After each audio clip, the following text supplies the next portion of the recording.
¿Cómo están, muchachos? Buenos días, les saluda el profesor Francisco Mendoza. Tenemos una nueva clase de nuestro ciclo semestral intensivo y estamos en la quinta semana de avance y tenemos que ver cómo está en la diapositiva. Bueno, él aporta bastantes temas. Tenemos que ver el proceso de invasión española en América, Alta Guantinsuyo y las consecuencias inmediatas que tenían siendo la resistencia de un sector de la población inca y, por otro lado, las guerras civiles entre los españoles. Tema bastante extenso, así que hay que tomar bastante atención. Como todas las semanas les menciono, si tienes una pregunta, abre tu micro y hazla, ya, hazla para poder tener una respuesta inmediata a tu tema. O mándalo por el chat privado, no hay problema, pero sería mucho mejor que la tenías haciendo con micro abierto, ¿ok? Avancemos entonces porque el tiempo es corto. La vez pasada hablábamos del proceso de invasión al Tahuantinsuyo, del proceso del Tahuantinsuyo. Y recuerden, les decía que el imperio inca es un imperio joven, joven en la medida que la mayoría de las simplificaciones plantea que no llega ni a 100 años como imperio, es decir, como este proceso de expansión que comenzó con Pachacútec, tras la victoria sobre los chancas, hasta el proceso de la caída producto de la invasión española. Entonces, en este pequeño lapso de menos de una centuria, no se logró asentar el Tahuantinsuyo. ¿Por qué? Porque aparecen un montón de movimientos de autonomía que van a terminar apoyándose en los españoles, que no era una novedad, que ya en la época de Huayna Cápac se habían producido varios levantamientos pro independencia, pero que habían sido sometidos por el liderazgo militar de Atahualpa. Entonces, eh, estos elementos terminaban generando precisamente una clara debilidad del gobierno incaico, ya que va a terminar siendo aprovechada por este proceso de invasión. Ahora, ¿qué sucedió para que se produzca la invasión española hacia el Tahuantinsuyo? Bueno, para eso tenemos que recordar algunos eventos previos. Primero, ¿qué venía pasando en el siglo XV? ¿Ya? ¿Qué venía pasando en el siglo XV? Mira, producto de los avances del humanismo, ya del humanismo, del movimiento intelectual y filosófico del humanismo del siglo XIV, XV, recuerda que no solamente se va a comenzar a retomar el conocimiento de la cultura clásica grecorromana, sino que además de eso va a haber precisamente un espíritu de mayor apertura al conocimiento, de conocer nuevas cosas, de terminar emprendiendo, ¿ya? Nuevos viajes, nuevos conocimientos, nuevas investigaciones. Y todo ese espíritu precisamente del conocimiento va a ser importantísimo para este proceso, sumado a una serie de eventos contextuales que van a ayudar mucho, ¿ya? ¿Qué es lo que tenemos que tomar en cuenta? Mira, evento importante es este, ¿ya? El segundo punto que les pongo ahí como antecedente, ¿ya? La caída de Constantinopla, ¿ya? En el año 1453, la ciudad capital del Imperio Bizantino va a terminar cayendo producto del ataque del Imperio de los turcos otomanos, ¿ya? Este intento de tomar el Imperio Bizantino se venía teniendo de siglos por parte de este imperio, pero recién en el año 1453 su ciudad capital, fortificada con murallas, va a terminar siendo sometida. Y es un punto importante, ¿por qué? Porque Constantinopla era la última ciudad que servía de nexo comercial entre Europa y Asia, entre los comerciantes europeos y las rutas de la seda y las especies de China e India, respectivamente, con la cual Europa venía teniendo un trajín comercial bastante amplio. ¿Qué consecuencias terminó generando ella?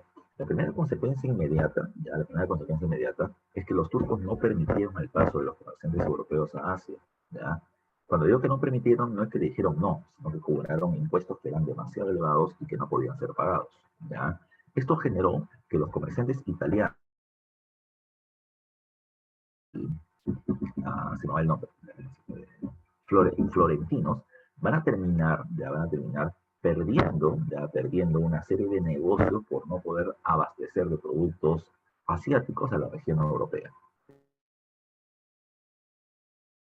generando ya una necesidad, ya una mayor necesidad de poder buscar rutas alternativas, de poder seguir teniendo comercio con el Asia, pero sin usar el mar Mediterráneo oriental, que era, digamos, el puente natural para poder llegar a esa región.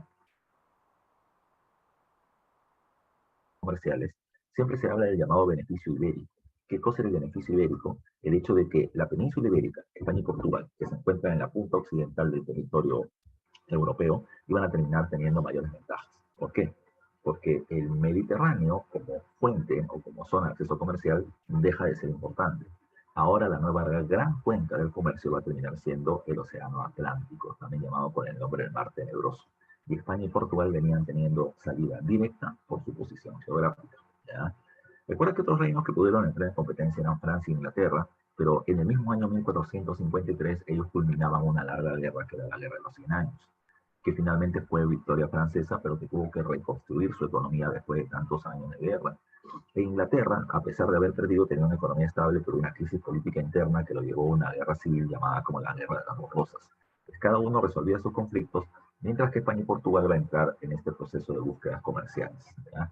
Portugal en 1423, a través del príncipe Enrique el Navegante, se crea la Escuela Naval de Sagres y van a comenzar a bordear las costas occidentales del África para poder llegar al Asia.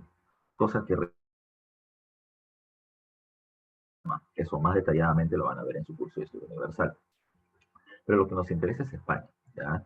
De España era, repito, el otro reino geográficamente beneficiado por encontrarse en la península ibérica. ¿Ya? Pero España tuvo que pasar por una serie de elementos para poder aprovechar esa situación. Primero, España estaba dividida en una serie de reinos. Estaban Castilla y Aragón, que eran los más fuertes, pero también estaban León, Navarra, Extremadura, Granada. Este último terminaba siendo el último de los reinos moros o musulmanes dentro del territorio español. Y precisamente es ahí donde se tienen que generar algunos cambios importantes. Por ejemplo, a mediados de siglo, se va a terminar produciendo un hecho políticamente importantísimo, ¿ya? Que es el matrimonio de la reina Isabel de Castilla, ¿ya? Con el rey Fernando de Aragón. Los dos reinos más importantes se unieron en matrimonio, en vínculo matrimonial, y generaron la unidad de la mayor cantidad de dominios dentro del territorio de la actual España. Ellos, por eso hablo, de que se produce la unión del reino español a través de este matrimonio, pero también de una unidad cultural. ¿Cómo es eso? Ellos van a terminar estableciendo que ser parte de la nación española, ser parte del pueblo español, implicaba dos elementos básicos. Uno, hablar el idioma de España, ¿ya? De tal manera que el idioma de Castilla, el castellano, se convierte en el idioma oficial de todo el reino, ¿ya? Si tú hablabas vasco, bretón, gallego, catalán, ya tienes que terminar dejando precisamente ese idioma y asumir el idioma de Castilla. Pero además la unidad cultural también implicaba la creencia religiosa. Todos los españoles tienen que ser por obligación católicos. Así que si tú eras musulmán o eras judío, tenías que dejar esa religión y convertirte al catolicismo. Muchos comerciantes judíos poderosos no quisieron y se retiraron de España.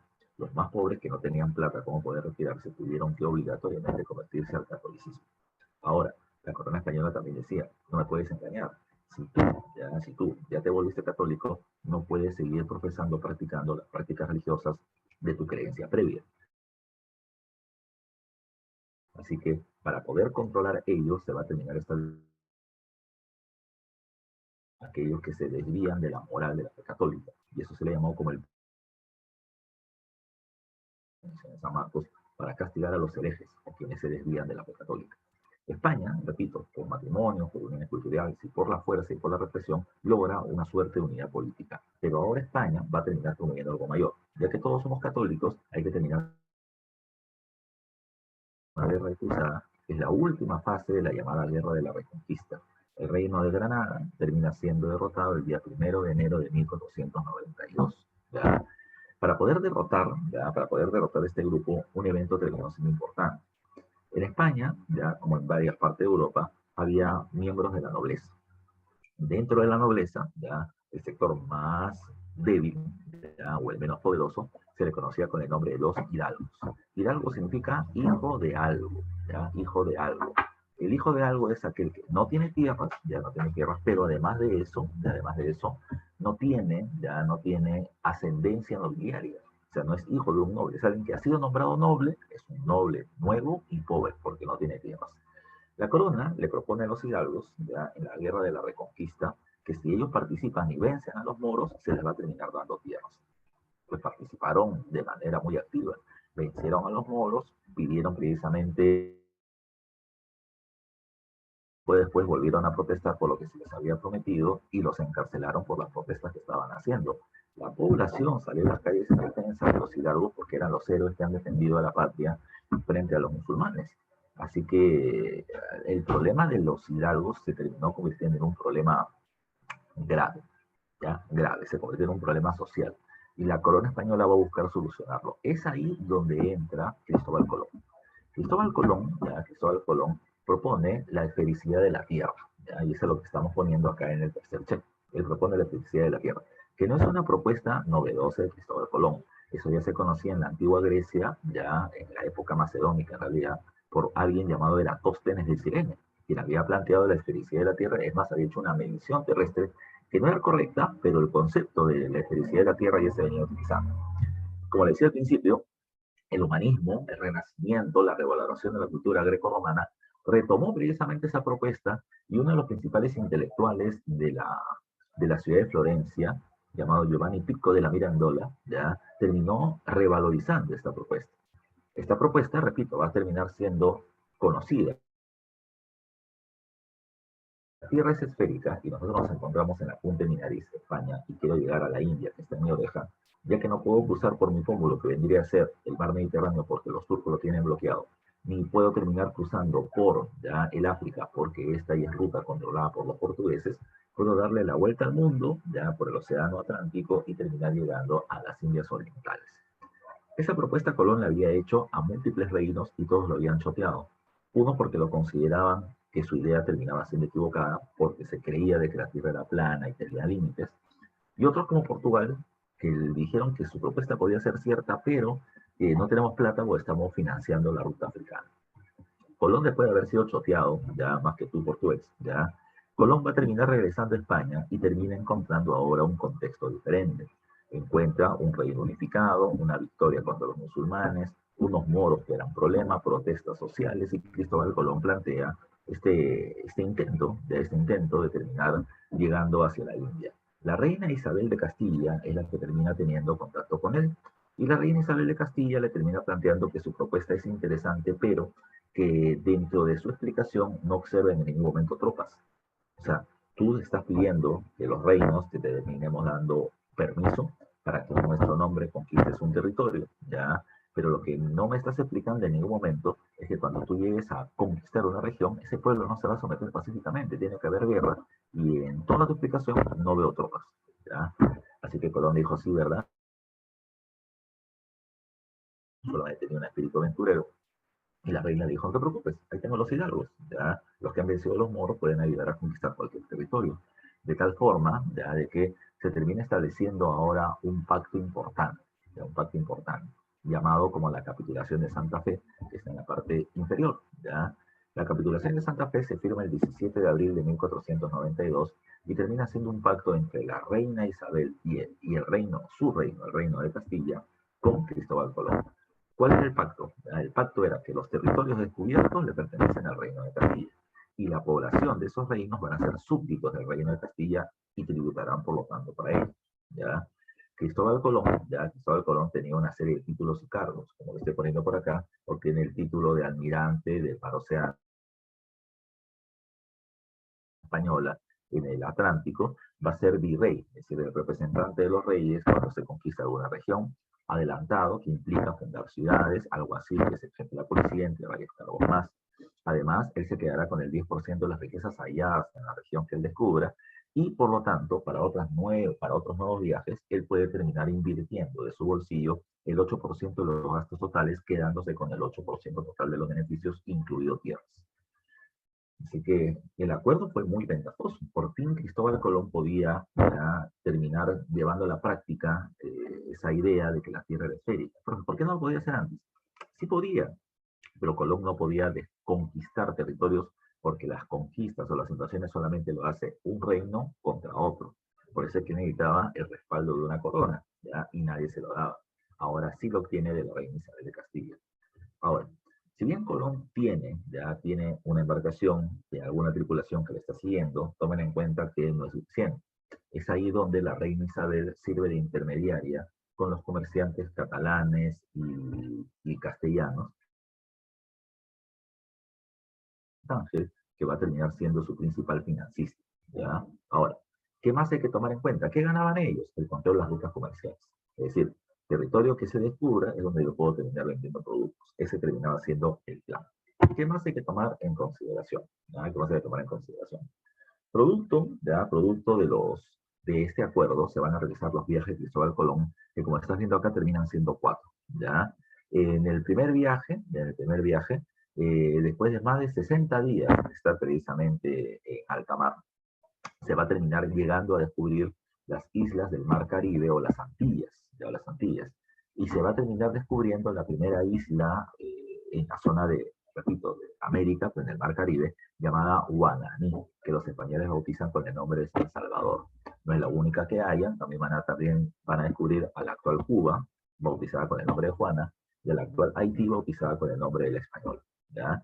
Al descubrir este territorio, hay una serie de eventos que terminan siendo importantes. ¿Ya? Primero, Colón cree fervientemente y se muere creyendo que ha llegado a las Indias Orientales. Ese es el primer punto a tomar en cuenta. Él no sabe que ha llegado a un continente nuevo que es América. Él cree que ha llegado a las Indias Orientales.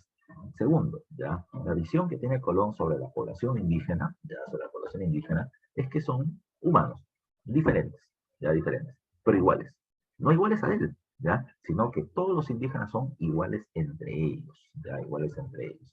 Es decir, los termina minimizando culturalmente. Nosotros somos superiores y ellos en conjunto son inferiores, ¿ya? No existe diferencia cultural, no existe diferencia en tradiciones, todos son iguales. Indios, nativos, atrasados, ya atrasados, ¿ya? Es una visión muy eurocéntrica, ¿ya? Que va a terminar teniendo Cristóbal Colón. En el viaje se destruye la embarcación principal, que era una nao ya llamada con el nombre de la Santa María, y con sus restos se va a terminar haciendo el primer asentamiento de los españoles en América, que es el Fortín o la Fortaleza de Navidad. Dejando un grupo de españoles ya en la Española, en Haití, mientras que Colón regresa a España. Con una directiva, no se metan con las mujeres nativas, ya no sabemos cómo pueden retornar los hombres. Bueno, Colón se va.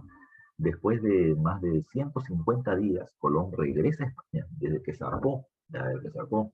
Y ahora pues va a ser visto como una cosa rara, porque todo el mundo que había viajado al occidente no regresaba, se morían, o llegaban al límite del mundo y desaparecían, o el Kraken se los tragaba. Así que fue una serie de mitos, pero Colón regresa. Así que Colón va a ser recibido por los reyes católicos, explica lo que ha terminado encontrando, trae precisamente recursos de las regiones en las que ha llegado, y Colón va a terminar planteando de que ha encontrado tierras muy fértiles con una gran cantidad de población que tienen intercambio, no son moneda, pero los españoles podemos ejercer gobierno y promover el sistema monetario, comercial y tributario. ¿Quién quiere viajar? Uf, ahora los financiamientos van a llover y Cristóbal Colón puede decir contigo sí, contigo no. ¿Ya? En el segundo viaje llega con 20 embarcaciones a colonizar, a ocupar el territorio. Y por eso que en el segundo viaje lo más importante es eso, que se va a fundar una ciudad, ya una ciudad con población española. La primera ciudad española en América se le conoce con el nombre de la Isabela. Construyeron una ciudad al estilo español. Ayuntamiento, municipio, iglesia, campanario, viviendas para la población, ya viviendas para la población, con calles y avenidas, ya un mercado, etcétera, ya como si fuera una mini ciudad española. Eh, y ahí quedó todo. Eso es lo importante del segundo viaje. En el tercer viaje, Cristóbal Colón, en 1498. Profesor, ¿por qué es importante eso? Porque mira, el segundo viaje es del 93 y el tercero 5 años después. Pero en el medio hubo una situación, ¿ya? Después de que España se va dando cuenta de que los terrenos que va encontrando son grandes y se pueden seguir hallando más, ya había un problema. ¿Ya? Mira tú, ya, mira tú. Este es el mapa mundial que está acá en la parte inferior derecha. ¿Ya? Se había establecido un acuerdo entre España y Portugal llamado con el nombre del Tratado Alcazobas-Toledo. Y el Tratado Alcazobas-Toledo planteaba que debajo de esta línea roja que le estoy planteando, ¿ya? Son las zonas de influencia o dominio portugués. Y las zonas superiores es donde España puede terminar haciendo viajes y descubrimientos. ¿Ya? ¿Qué pasó? Cuando España se va dando cuenta, repito, que los territorios que va encontrando son mucho mayores, decidió hacer un cambio y planteó ya no una línea horizontal, sino una línea vertical. Con apoyo, ya con apoyo de la Iglesia Católica, ¿ya? De Roma, del Papado, se va a intentar establecer un acuerdo entre España y Portugal para poder definir territorios. La primera línea, ¿ya? La primera línea de división entre estos establecía este dominio. De esta línea vertical hacia el oriente para Portugal y hacia el occidente para España. Portugal dijo, pero ¿por qué España está estableciendo eso? O sea, si él pide ya que los dominios de acá para allá sean suyos, es porque de acá para allá hay muchos recursos, ¿ya? Así que Portugal va a negociar y va a decir, no, no, no, no, no, yo quiero que los dominios sean mucho más allá, mucho más allá. Y va a terminar votando, o sea, va a terminar negociando, ya negociando hasta en 4 oportunidades, haciendo que la línea se mueva más hacia el occidente. Finalmente, en 1494, se establece la línea definitoria de los dominios entre España y Portugal, llamada con el nombre de Tratado de Tordesillas, que está precisamente ahí en el mapa. Estas líneas amarillas establecen que todo lo que está entre este paréntesis de líneas amarillas son solo de influencia portuguesa, y todo lo que está fuera de ellos son solo de influencia española. Como te das cuenta, con eso España prácticamente se termina quedando con el territorio americano, aunque todavía no lo conoce, y Portugal solamente con las costas del Brasil. 1498, ya después de todos estos acuerdos, se produce el tercer viaje de Colón y va a terminar llegando por primera vez a tierra firme, o suelo continental americano, al río Orinoco en Venezuela. Pero después de haber pasado por ahí, repito, sin saber todavía que ha llegado a un continente, regresa a la ciudad de Elizabeth y lo que termina encontrando es una población que lo quiere matar, literalmente. ¿Por qué? Uno, porque las tierras no eran tan fértiles como él prometía. También les han traído como viruela, grito, sarampión. Tercero, porque además de, se va a terminar estableciendo otros problemas. La población nativa tiene intercambio de productos, pero no usa moneda y no la quiere usar, no la quiere usar. Así que por lo tanto, no fue tan bien. Aparte, un huracán había arrasado a la ciudad de Isabel. Acusaron a Colón de estafa y lo quisieron matar, y al final lo apresaron y lo llevaron encadenado a España. Su amiga y aliada, la reina Isabel, lo libera, ¿ya? Y más para que esté contento, un nuevo viaje de financia. En 1502 se produce el último viaje de Cristóbal Colón, descubriendo cada vez más territorios en tierra firme, las actuales regiones de Honduras, Costa Rica, Panamá, Nicaragua, etc. ¿Ya? Y cuando Colón regresa, lo llevan preso. Lo llevan preso, ¿por qué? ¿Ya? ¿Por qué? Porque la reina Isabel se había muerto, ¿ya? Porque los españoles que habían regresado de la Isabela denunciaron directamente a Colón, así que el rey le dijo, mira, tú estás preso, lo dejó más de 2 meses, tú estás preso, pero eres una persona importante para España. Yo te puedo liberar, pero tienes que renunciar a los tratados de la capitulación de Santa Fe y tus beneficios. Así que Colón renunció por mantener su libertad, pero perdió los beneficios que había terminado teniendo. De tal manera que, ahí me encanta decir esto, Colón era un tonto útil. Colón murió, no pobre, pero no con las riquezas que les correspondían, y la corona española terminó beneficiándose de todo ello, parte de la situación que se venía viviendo en la época. Ahora, ahora, tras esto, hay una cuestión que es importantísima. Recién tras esto es que vamos a verle el proceso de invasión hacia el Tahuantinsuyo, y es acá donde tenemos que tomar en cuenta este punto, ¿ya? Antes de la invasión del Tahuantinsuyo hay una serie de elementos previos. Yo te describo uno, el descubrimiento de América por parte de Cristóbal Colón. Recuerda que años después, se me estoy salteando este dato, recién en 1519, ya muerto Cristóbal Colón, se va a terminar planteando algo. Colón había dicho que la Tierra era esférica. Si la Tierra es esférica, entonces yo puedo viajar al occidente y puedo darle la vuelta al mundo y llegar a Oriente. Y con eso demuestro que la Tierra es esférica. El gobierno español le da esta tarea a Hernando de Magallanes, y Hernando de Magallanes es el que inicia este viaje llamado como circunnavegación. Se llama así, ¿por qué? Porque va a navegar en círculo, en la circunferencia de la Tierra, ¿ya? Y recuerden que este viaje lo inicia él y lo va a terminar Juan Sebastián Elcano. ¿Por qué? Porque Magallanes termina siendo atacado y asesinado en las islas de Filipinas, ¿ya? En la zona del sudeste asiático, ¿ya? Elcano llega en 1522 a España y con esto demostró de que la Tierra era esférica. Recuerden solamente un datito para terminar con este elemento. Recuerden que Cristóbal Colón, ¿ya? O recuerden que Hernán de Magallanes, cuando hace el viaje se encuentra con un problema, ¿ya? ¿Y cuál es el problema? Él comienza a viajar de España hacia el occidente para poder encontrar una ruta al oriente, pero por acá no puede pasar, ¿ya? Así que avanza y se termina encontrando, por ejemplo, con el río de la Plata. Y cuando entra el río de la Plata, avanza y no encuentra nada. Así que tiene que salir y va a tener que pasar por acá. Por el sur de Chile ya está el llamado Estrecho de Magallanes, porque es el que va a pasar ese territorio y va a terminar haciendo este viaje ahora hacia el oriente. Repito, lamentablemente es asesinado en las Islas Filipinas y el Cano va a tener que continuar el viaje, hasta terminar llegando al territorio español. Así de largo fue. ¿Ya? Ahora, repito, regresando al caso.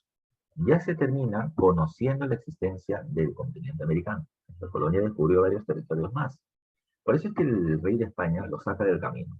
Una vez que ya se sabe de este suelo continental, la corona española va a terminar estableciendo un nuevo documento llamado con el nombre de la Capitulación de Burgos.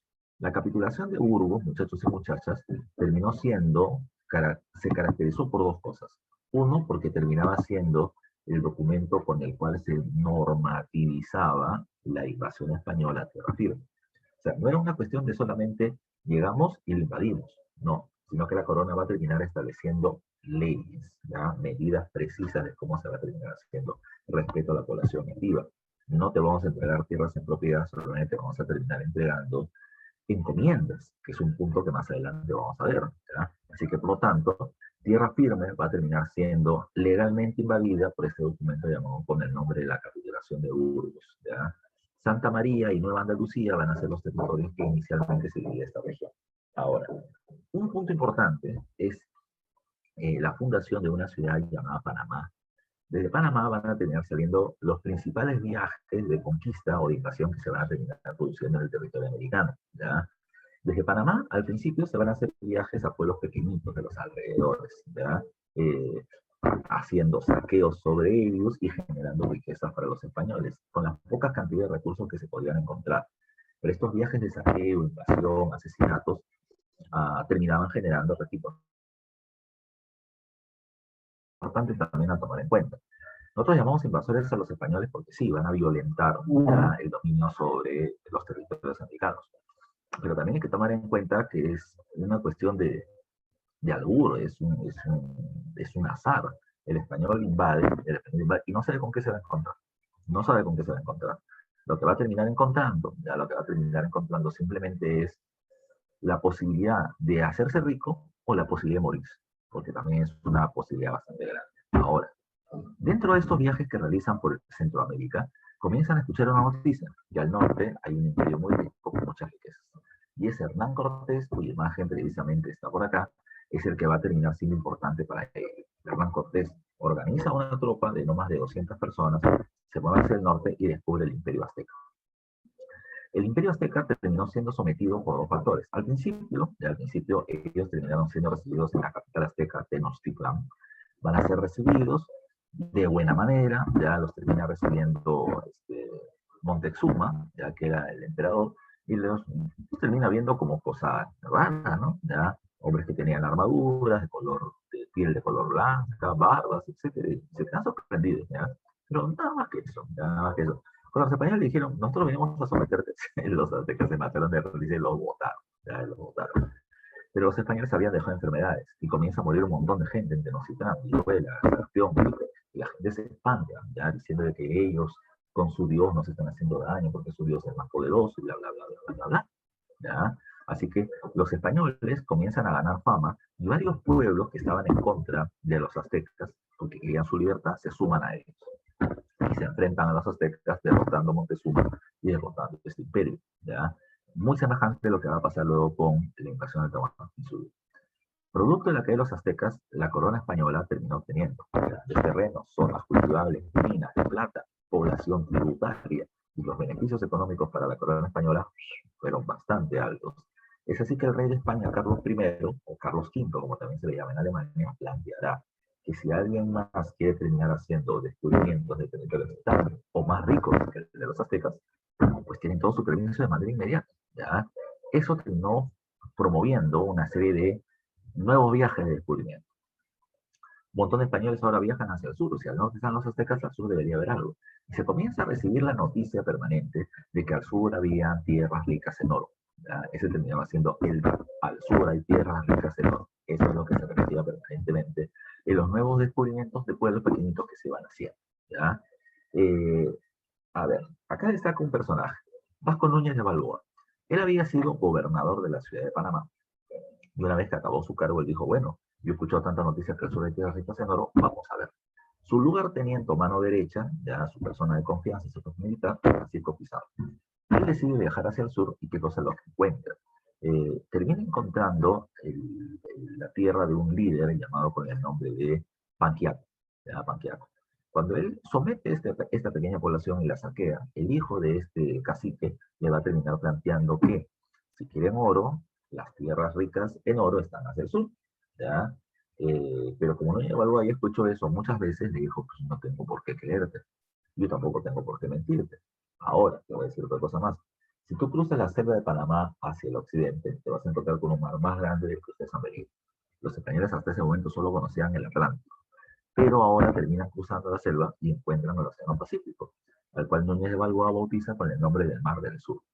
Y si esta información era correcta, la de las tierras ricas en oro también lo debería ser. Doña Balboa tiene precisamente la información, pero él no va a ser el que descubre estas regiones porque va a ser asesinado por una, ¿cómo se puede decir? Por una conspiración hecha por parte de Francisco Pizarro. Pizarro va a terminar acusando mediante una carta anónima ante el rey a Núñez de Balboa de traidor. La corona española le pide al gobernador de Panamá, Pedro Arias Ávila, que termine confirmando si lo es o no. Núñez de Balboa no era para nada traidor, pero el gobernador Pedro Arias Ávila termina diciendo que sí. ¿Por qué lo acusan? Porque Pizarro le promete a Pedro Arias Ávila el 5% de las riquezas que se hagan. Así que por eso lo acusan de traidor.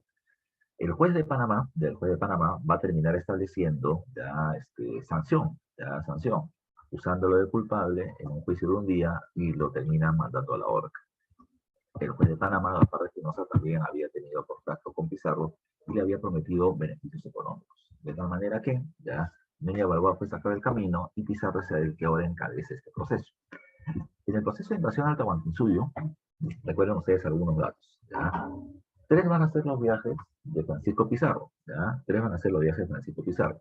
Pero recuerden que en ese proceso de viajes hay algunos puntos importantes a considerar. ¿Ya? Primero, antes que se realice el viaje, se va a terminar formando una empresa llamada con el nombre de la empresa de Levante. ¿Ya? ¿Qué es eso de la empresa de Levante? Los 2 primeros viajes de Francisco Pizarro se les conoce con el nombre de viajes privados. ¿Ya? ¿Y por qué son privados? Porque él o gente cercana a él lo van a terminar financiando. Todavía no hay apoyo del gobierno. ¿Ya? Por eso son viajes privados.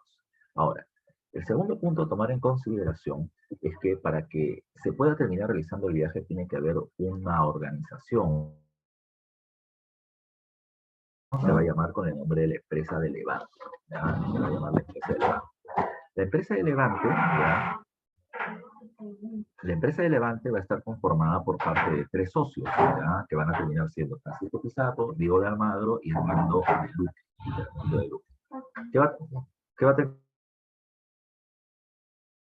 Estos 3 líderes, ¿ya? Estos 3 líderes van a terminar siendo importantísimos porque forman la empresa a través de un contrato llamado como el contrato de Panamá. ¿Cuál termina siendo el acuerdo? ¿Ya? ¿Cuál termina siendo el acuerdo dentro de este grupo?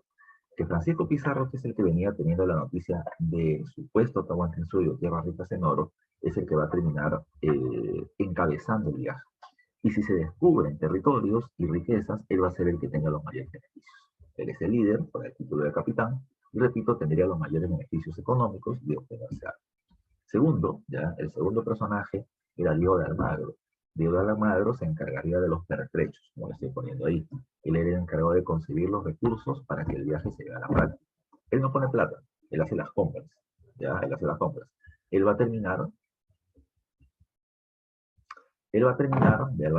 estableciendo, por ejemplo, consiguiendo los barcos, consiguiendo la tripulación, consiguiendo las armas, consiguiendo los alimentos para que el viaje se pueda terminar llevando la práctica, ya la práctica.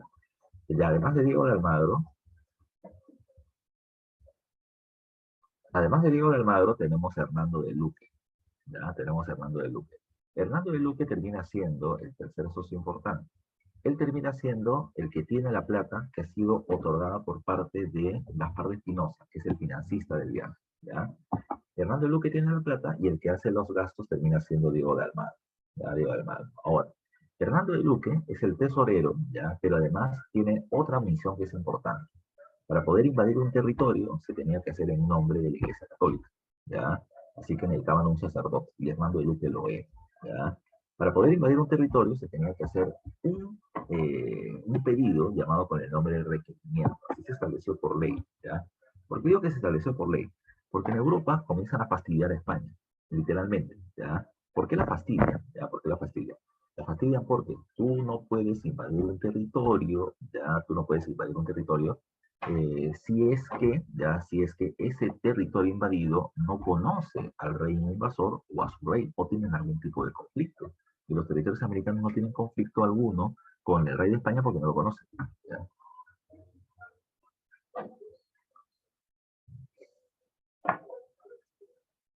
¿Ya? Ahora, ¿qué va a terminar pasando a continuación?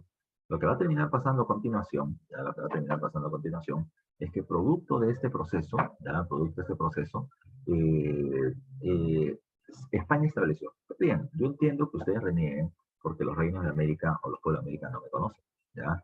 Pero hay un problema, pues no me conocen a mí, tampoco los conocen a ustedes, ¿ya? Entonces, si mi invasión ya es injustificable, la suya peor. A mí ya me van conociendo, van escuchando de mí. A ustedes no lo conocen nadie. Ahora, está bien, yo entiendo que no me conozcan previamente, pero alguien sí deberían conocer. Y si no lo conocen es un problema porque su alma está en peligro. Y ese alguien termina siendo Dios. ¿Ya? Ese alguien termina siendo Dios. Entonces, para poder invadir un territorio, ahora se tiene que hacer en nombre de Dios. Y para poder utilizar el nombre de Dios necesitamos a alguien que termine teniendo contacto con Dios, que son los sacerdotes. Así que un sacerdote era el primero que tenía que entrar a un pueblo para poder conquistarlo. Y ese va a terminar siendo Armando de Luque.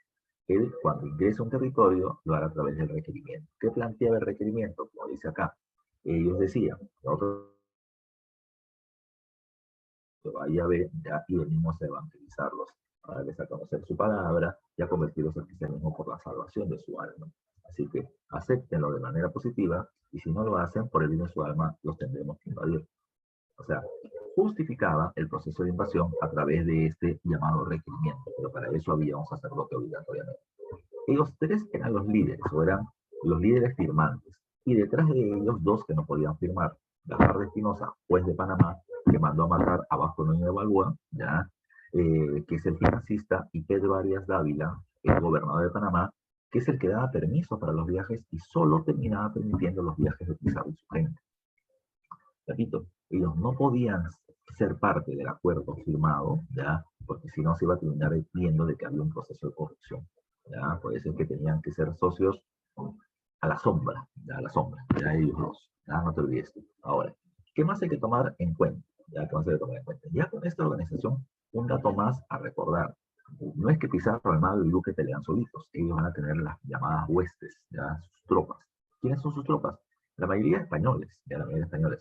Españoles que como Pizarro ya eran españoles pobres, analfabetos o varios de ellos delincuentes, personas de mal vivir en España, que terminan viniendo a América a intentar cambiar su realidad, invadir, saquear, matar, robar y obtener riquezas, las riquezas que en España no podrían tener, ya no podrían tener. Muy pocos son los nobles que vienen, con Pizarro solamente hay uno, ¿ya? Que es Garcilaso de la Vega, el padre del Inca Garcilaso de la Vega. Después todos los demás son gente del pueblo, repito, o pobres o delincuentes, ¿verdad? Pero que se arriesgan a venir a América porque su realidad podría cambiar, ¿ok? Ahora, saliendo de eso, nos vamos a los viajes. Los viajes de Pizarro van a terminar siendo tres, ya van a terminar siendo tres. El primero llamado como el viaje de exploración, salen desde la zona de Panamá, avanzando por el mar a través de embarcaciones, y van a terminar pasando por diferentes islas y puertos, pero sin terminar encontrando nada importante, ¿ya? Lo más importante que se produjo termina siendo la captura de la fortaleza de las piedras, ¿ya? Que luego va a pasar a ser llamado con el nombre del pueblo quemado, porque los españoles van a terminar arrasando con esta población porque no había las riquezas que ellos pensaron podían encontrarse, ya sino solamente un ídolo ya de madera, que era la imagen del dios de este pueblo que para ellos era fundamental. Los españoles molestos lo quemaron, lo arrasaron porque no había grandes riquezas halladas. Lo poco que se encontró, ya, lo poco que se encontró en este viaje, se repartió entre Pedro Arias Dávila y Gaspar de Espinosa, para que se considere ya seguir financiando el viaje. ¿Ya? Y así se hizo, y así se hizo. Pero después, ya, para comenzar el segundo viaje, comienzan los problemas, ¿ya? Eh, Gaspar de Espinosa, juez de Panamá, el hombre de la plata en este proceso, va a terminar haciendo un cambio dentro de la capitulación o dentro del contrato de Panamá, nombrando a Almagro, al igual que Pizarro, con el cargo de capitán. Y Pizarro consideró de que esto era una traición, y cuando Pizarro se enteró de ello, intentó atacar a Almagro y hubo un primer conato de enfrentamiento, ¿ya? Es decir, hubo la posibilidad de que se enfrenten a duelos, pero la gente los terminó separando. Ese evento se le conoce con el nombre del incidente de Atacames, ¿ya? Desde ahí se puede terminar viendo el punto de partida de las malas relaciones que luego van a terminar derivando en guerras civiles. Segundo caso, continuaron, en este segundo viaje continuaron, ya continuaron por tierra, ya por tierra, porque por mar no habían descubierto nada. Sobrado, sobrado. No sé si lo maté porque son en las esencias. A ver, en este caso, recuerden ustedes, después de haber pasado por la selva de Panamá y Colombia, lo que van a terminar encontrando es mosquitos, ya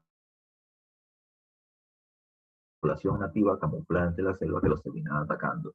Y cada vez que las tropas se reducían, Almagro regresaba a Panamá y seguía trayendo gente para continuar con el viaje. Cuando están en la isla del Gallo, ya cuando están en la isla del Gallo, Almagro había regresado a Panamá y se encuentra con un problema. Pedro Arias Dávila, gobernador de Panamá, que apoyaba a Pizarro, y en su lugar se ha terminado poniendo a Pedro de los Ríos. Necesita Pizarro el apoyo de Pedro de los Ríos, así que le pide a la gente que estaba con él que todos los objetos de riqueza que se han terminado encontrando y estén en su propiedad, se lo dan a Pizarro, que él se los va a terminar dando a Pedro de los Ríos. La gente está molesta y recuerden, y eso es clásico, en una notita se dice que en un caso de tela le manda una nota de auxilio ya a Pedro de los Ríos. Y Pedro de los Ríos, ya en esa notita de auxilio, que decía, mírelo bien gobernador, sépalo bien por entero, que allá va el recogedor y aquí queda el carnicero, entendió de que la gente no estaba contenta con el viaje. Envió un representante suyo, Juan de Tafur, para que suspenda el viaje de Francisco Pizarro y se regresen a Panamá. La mayoría regresó, ¿ya? Pero recuerden que un grupo de españoles se quedó con Pizarro, ¿ya? En la famosa Isla del Gallo, y eso se conoce como los 13 de la Isla del Gallo, que decidieron continuar con el viaje. Problema, Pizarro no tiene barco, Almagro está en Panamá, ya Almagro está en Panamá, y aparece un navegante llamado Bartolomé Ruiz, ¿ya? Que está en la parte inferior izquierda. Bartolomé Ruiz le propone a Pizarro lo siguiente: yo sé que tú estás viajando a un lugar donde supuestamente hay riquezas, que yo no sé dónde es, ¿ya? Pero yo tengo barco y tú no, ¿ya? Y tú no. Entonces Pizarro le dijo, ya tengo 5% de lo que se termine encontrando para ti si me llevas en tu barco. Así que continuaron con el viaje una vez que Almagro ya había regresado. Continuaron, van a cruzar la línea ecuatorial y van a encontrar una embarcación muy bien hecha, con una vela, población vestida, ya de pies a cabeza, y con objetos de cerámica, de madera, de plata, de oro, lo que le llama la atención a los españoles. Van a terminar capturando esa embarcación que le pertenecía a los indios del pueblo de los Tayans. Y cuando la capturan, los terminan llevando a su barco, y a través de solamente señas le van a decir esto, ¿ya? Los objetos de oro, esto, ¿dónde hay? ¿Ya? ¿Dónde hay? Y ellos van a decir al sur, ¿ya? Entonces, eres vivo, todo el mundo demanda al sur, no encuentro nada, a ver, guíame para dónde. Los indios tayanes son los que van a terminar guiando a la embarcación de los españoles hacia el sur, ¿ya? Y van a terminar llegando literalmente al Chinchaizul, a la parte norte del Imperio Incaico. Van a llegar al pueblo de los Tumpis, ¿ya? Al pueblo de los Tumpis, en Tumbes, ¿ya? En Tumbes. Y van a encontrar, lo describe ya Francisco de Gómara, un español, lo va a describir como una pequeña villa española, como una pequeña ciudad bastante bien organizada. Luego de eso salen de ahí y siguen por mar y avanzan por el Pacífico y van a terminar observando a la gigantesca ciudad de Chan que les llama la atención por los campos de cultivo y lo grande de la ciudad. Y ven cómo la gente los ve desde la costa, ¿ya? Pero ellos quieren y no pueden viajar, y no pueden bajar, disculpa, del barco. No pueden por dos cosas. Porque estos son muchos, ¿ya? Porque estos son muchos. Se ve que es un pueblo organizado. Si bajo, me pueden matar. Segundo, porque no tengo permiso. Ya no tengo permiso. Porque ya me suspendieron el viaje y lo que cubra no voy a terminar teniendo beneficios. Avanzan y llegan hasta el río Santa en Ancash, ¿ya? Producto de eso, ya los españoles van a terminar acordando lo siguiente. Vamos a regresar a Panamá y vamos a terminar financiando un viaje a Pizarro para que vaya a España y pida permiso para invadir el Tahuantinsuyo directamente a la corona, ¿ya? Porque el gobernador Pedro de los Ríos no nos los va a terminar otorgando porque terminamos rechazando su pedido de regreso a Panamá. Así que los españoles se quedaron calladitos, regresaron a Panamá, la gente los vaciló porque no habían encontrado nada, pero Pizarro sabe, pero todos ellos saben lo que han hallado. Se regresa o va Pizarro hacia España y tiene una negociación con la corona. El rey de ese momento sigue siendo Carlos I, Carlos V, pero él es Carlos V de Alemania, y en Alemania en ese momento se está produciendo la reforma protestante con Martín Lutero, y él está más metido en temas alemanes. Él negocia con la esposa de Carlos V, que además era reina de Portugal, Isabel I, y va a terminar estableciendo un acuerdo llamado como la capitulación de Toledo, ¿ya? Con lo que escribió Pizarro, la corona va a decir lo siguiente: desde la línea ecuatorial 200 leguas hacia el sur, 960 kilómetros, se formará la gobernación de la Nueva Castilla, donde Pizarro terminará siendo el gobernador jefe político y capitán general, jefe militar de esta región. Los socios, Almagro y Luque, querían algo. ¿Ya? Almagro quería ser adelantado, fundar ciudades, ¿ya? Y repartir, por lo tanto, el terreno. Y Luque quería ser obispo de América, jefe de la Iglesia Católica en el continente. Cuando la reina le plantea a Pizarro que quieren sus socios, Pizarro dijo, no quieren nada, ellos son humildes, ¿ya? Pero algo debe haber que les demos. Y Pizarro describió el viaje y describió muy bien a Tumbes. Así que la reina dijo, perfecto, que Almagro sea alcalde de Tumbes y Almagro de Luque es obispo jefe religioso de ese lugar. Es ahí donde siempre se menciona que en la capitulación de Toledo se ve una clara diferencia, ¿ya? En los beneficios que tiene Pizarro y los que tienen los otros socios. Sabiendo Pizarro que eso no iba a ser aceptado por parte de sus socios, antes de regresar a Panamá, va a Trujillo, ciudad del Reino de Extremadura en España, donde él había nacido, y terminó trayendo gente cercana a él para que lo acompañe en el tercer viaje, porque también se da cuenta que le iba a faltar gente. Así que cuando regresa a Panamá, se encuentra que Hernando de Luque había fallecido, ya iba a ser reemplazado con Fray Vicente de Valverde, pero a él no se le debe nada, porque con él no es el acuerdo, y Almagro está disgustado porque lo han nombrado alcalde de Tumbes y no ha adelantado, título que le habían dado a Pizarro. Pizarro le dijo, papi, no te preocupes, te lo adelantado que me han dado a mí, yo te lo doy a ti. Y seguimos siendo cauces. Y se continúa con el viaje. El tercer viaje va a ser el famoso viaje de la invasión o de la conquista. Cuando los españoles llegan a Tumbes, que ellos ya conocían, Tumbes está destruido.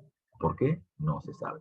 Cuando avanzan, llegan a la actual figura, fundan la primera ciudad española, que es San Miguel de Tangará. Y ahí se enteran de la guerra civil entre Huáscar y Atahualpa. Y se enteran que Huáscar ha sido derrotado y ha sido tomado prisionero. En ese proceso, también encuentran a Tambo Huaxo. Tambo Huaxo termina siendo un indígena que los está siguiendo, los españoles, ya, que los está siguiendo. Y los españoles ya contaban con dos personajes importantes. De estos indios nativos, los tayanes, que habían sido capturados, los llevaron a España y los terminaron convirtiendo en lenguas, en traductores, Felipillo y Martinillo, ¿ya? Y ellos van a terminar conversando con Tambo Huaxo para decirle, ¿sabes qué? Estos blanquitos quieren conversar con Atahualpa. Así que Tambo Huaxo preguntó y dijo, ya, Atahualpa los va a recibir en Cajamarca. Y hacia Cajamarca fueron. Los españoles van a terminar esperando a Atahualpa en un canchón, en una zona literalmente rodeada de cerros, en donde los vértices pusieron cañones de artillería, pequeños, culebrinas nada más, ellos llenos de armaduras, con espadas hechas de acero y con arcabuces o escopetas. ¿Ya? Es poca la cantidad de españoles, no llegan ni a 120. Cuando llega el Inca llega solo, o sea, no él solito, o sea, llega con gente, con músicos, llegan con gente que tira flores al suelo, que le recogen los cabellos y la saliva a Atahualpa, ¿ya? Algunos pocos militares desarmados, porque él venía a conversar, él era el Inca, o sea, ¿quién contra él? ¿Ya? ¿Quién contra él? Llega el cura Valverde, ya el cura Valverde, y le termina entregando la Biblia. Ya eso sí lo has escuchado tú. Cuando le entrega la Biblia, le está haciendo el requerimiento, le está diciendo palabra de Dios, venimos a evangelizarte, a hacerte precisamente en esta presencia. Y tú sabes también que Atahualpa bota la Biblia. ¿Por qué la botan? Uf, interpretaciones en cantidades. ¿Ya? Se menciona ya un vaso de chicha de joda, ya como una muestra precisamente de respeto, ¿no? Toma algo, porque seguramente estarás cansado. Pero toma el chicha porque si no le gusta y le escupe, ya, y a Atahualpa le molesta. Una interpretación es que cuando él le da la Biblia, toma chicha de joda, yo con tu Biblia, ¿verdad? Y es ahí donde se produce el ataque. Otra es porque el traductor filipillo no traduce bien y no dejó a Atahualpa entender lo que querían los españoles y por eso votó la Biblia. O la otra versión es que Felipillo había cometido un grave error. Francisco Pizarro le había regalado una mujer como esposa, hermana de Atahualpa, y él era un jacunguna, él no puede casarse con una mujer de la panaca. Así que si todo salía mal para los españoles, a Felipillo le iban a matar por meterse con una mujer que no era de su clase social. Así que por eso él podría haber hecho una traducción a propósito negativa, para que los españoles y los incas se enfrenten. Finalmente, ya se produce el ataque, Atahualpa va a terminar siendo tomado prisionero, capturado, ¿ya? Y una vez prisionero, Atahualpa le dice Se va a ver Atahualpa, se pone a pensar, ¿quiénes son estos? Han aparecido cuando yo derroté a Huáscar, gente de Huáscar de vencer. Mandó a matar a su hermano que estaba prisionero, le dijo a Pizarro le dijo, bueno, tú acabas de cometer un delito. De acuerdo a la ley española, ya por disposiciones bíblicas, esto se llama, así que por lo tanto, Atahualpa. Pero antes de matarte te vamos a bautizar en español con el nombre de Juan Francisco, ya, Juan Francisco Atahualpa. Atahualpa dijo, no, no me mates, yo te puedo dar cosas que a ti te gustan, yo sé que te gustan, ya, te voy a dar oro y plata, ya, oro y plata. Un cuarto de oro, un cuarto de plata, lo que dice la leyenda, ¿no? Mientras que ya terminó siendo seducido, ya seducido Atahualpa o los españoles con esta situación, hay que tomar en consideración varias cosas, ¿ya? Número uno, toma en cuenta que en realidad lo que estaba buscando Atahualpa era conseguir tiempo. Y cuando hablo de conseguir tiempo, era conseguir tiempo para terminar, mientras se recogía el oro y la plata, organizar a sus tropas para terminar enfrentando a los españoles, y liberarlo él de su encarcelamiento. Pero no va a terminar teniendo el resultado esperado. Se le fueron sumando a los españoles aliados, como los huancas, por ejemplo. Y los huancas son los que le van a terminar diciendo ya de que en realidad lo que está buscando Atahualpa es tiempo para vencer a sus tropas. Atahualpa va a terminar siendo ya enjuiciado, entre comillas, y se le acusan de varias cosas. El cargo principal es fratricidio, haber mandado a matar a su hermano, pero también es idólatra por adorar al sol, es apóstata porque ya fue católico y sigue con sus creencias anteriores, es polígamo porque tiene varias esposas, ya, etcétera, ya, es incestuoso porque está casado con sus hermanas, es una serie de cosas como esa. Se le da la pena de muerte por ejecución de garrote. El garrote era ponerle sentado, un tronco en la espalda, una soga al cuello, le van amarrando hasta que se muera. Y así murió Atahualpa. La muerte de Atahualpa va a terminar aperturando un nuevo evento, un nuevo hecho. ¿Ya? Si bien ha caído el Inca, recuerden que para poder tomar el control del imperio necesitan tomar la capital. Así que tienen que viajar desde Cajamarca, donde acaba de ser asesinado Atahualpa, hasta el Cusco, de la Sierra Norte a la Sierra Sur. La distancia es muy grande.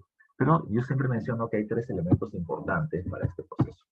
Primero, el elemento de la infraestructura.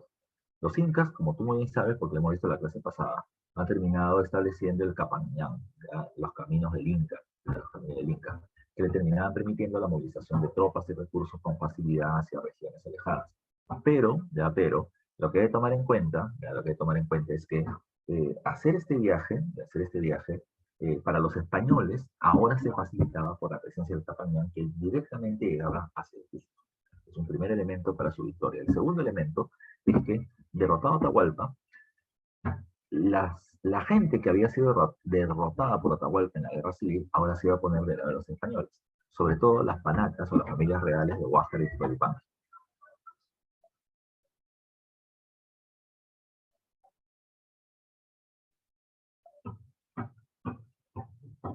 Las panacas de Huáscar y Tupayupanqui, las panacas de Huáscar y Tupayupanqui se van a terminar poniendo del lado de los españoles,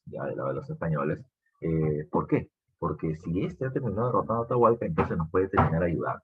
¿Ellos qué cosa le proponen? Ellos le van a decir, tú quieres el Cusco por las riquezas que hay, yo te puedo terminar permitiendo acceder a la capital. Ustedes no pueden hacerlo, porque al Cusco solamente terminan entrando los miembros de la nobleza inca. Nosotros somos. Si tú me terminas ayudando a ingresar a la ciudad y nombrarnos como gobernantes, nosotros te vamos a terminar permitiendo el saqueo de la misma. Así que ese fue el pacto. Los españoles van a terminar respaldando inicialmente a Tupac Hualpa para que termine siendo el próximo inca del Tahuantinsuyo. Pero Tupac Hualpa va a terminar siendo asesinado. ¿Por qué es asesinado? Porque en el paso desde Cajamarca hacia el Cusco hay otro evento importante. Las tropas de Atahualpa, van a terminar siendo, se rebelan. Si bien no habían podido liberar a Atahualpa, ellos querían evitar que alguien diferente a Atahualpa termine llegando al trono, porque si no, estos, los generales Atahualpa, iban a terminar siendo castigados y asesinados.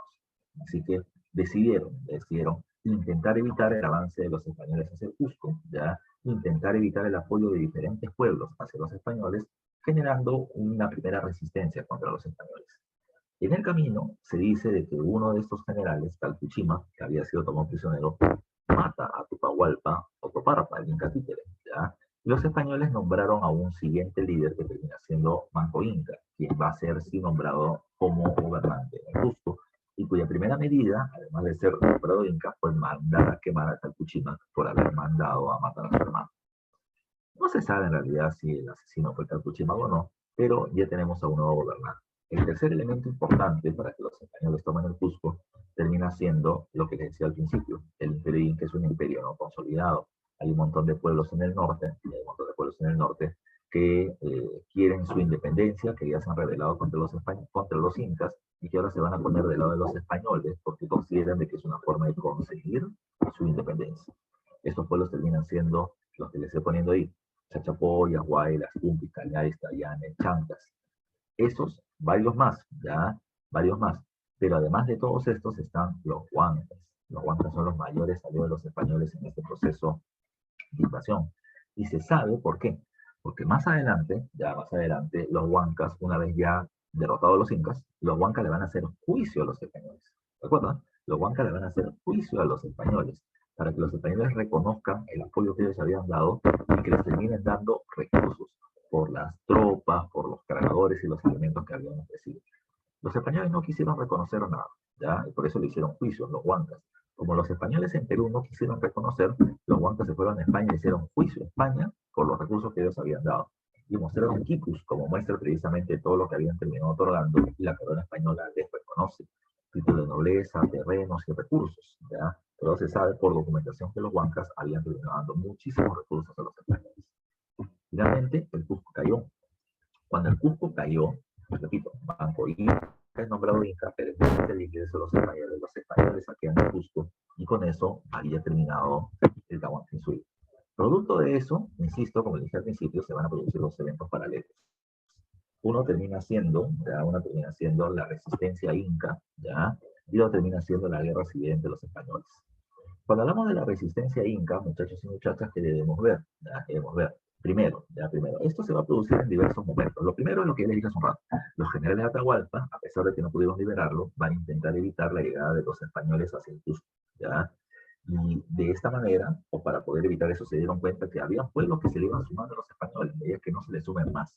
Ellos comenzaron a atacar a pueblos nativos, amenazándolos de que se ponían del lado de los españoles. Cuando los españoles pierdan, ellos iban a terminar arrasando con esas poblaciones. De pasadita también terminaron atacando las colcas, los almacenes del Estado, para que los españoles y su gente no tengan recursos y no puedan seguir avanzando. Lo lamentable para la gente de Atahualpa es que estas acciones violentas terminaron generando, por el contrario, más miedo. Y ese miedo de la población hizo que se pusieran más del lado de los españoles. Y por lo tanto, ya los españoles terminaron perdiendo o terminaron ganando fuerza. ¿Ya? Los generales de Atahualpa van a terminar siendo los que dicen acá: Puñahui, Calpuchima, Iquiquis. Se dividieron el imperio entre zonas, norte, centro y sur, para poder afrontar la invasión española. Pero ellos van a terminar siendo derrotados también. Ya van a ser derrotados progresivamente. Así que no se va a lograr frenar el avance español. Y la primera acción de resistencia de los generales de Atahualpa va a terminar siendo derrotada. Se produce ahora, repito, lo que se denomina como resistencia inca.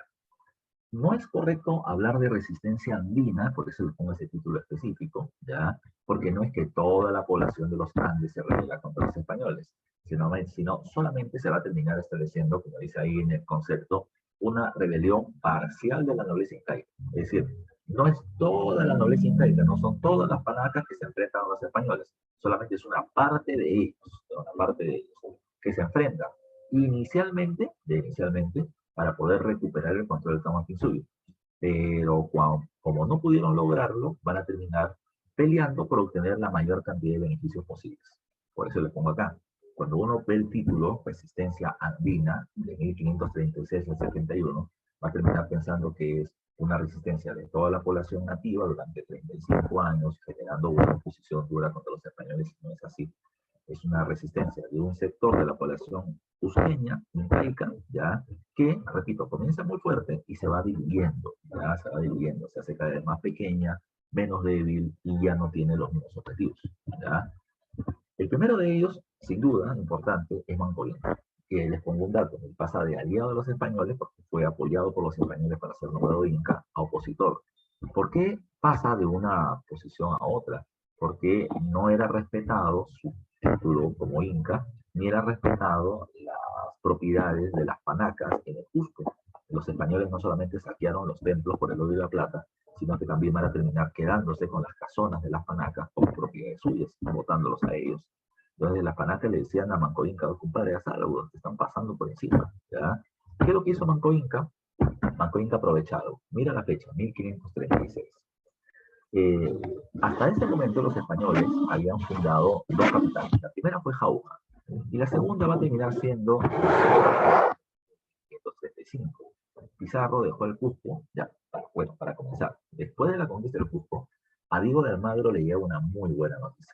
La corona española considera que se había equivocado, porque Pizarro era gobernador de la Nueva Castilla, era el capitán del viaje, ya de acuerdo al contrato de Panamá, pero Almagro también, y solamente se le habían dado beneficios a Pizarro y no a Almagro.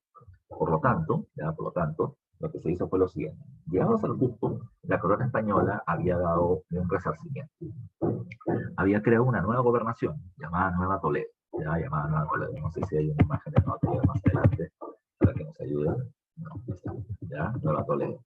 Nueva Toledo iba al sur de Nueva Castilla, 200 leguas. Pero para que Pizarro, que había iniciado esto, no se moleste, se estableció el siguiente cambio. Nueva Castilla era de la línea ecuatorial, ya no 200, sino 270 leguas, ya hacia el sur, y de ahí hacia el sur 200 leguas, Nueva Toledo, que le pertenecía a Diego de Almagro. Almagro se fue hacia el sur con su gente para ver qué riquezas importantes podía terminar encontrando, y Pizarro, de ahí Pizarro comienza a buscar una nueva ciudad que le sirva precisamente de centro de gobierno. Jauja no servía mucho. Jauja, geográficamente, está en el centro del actual Perú. Es un hinterland, es una buena zona estratégica para poder gobernar. Pero hay un problema.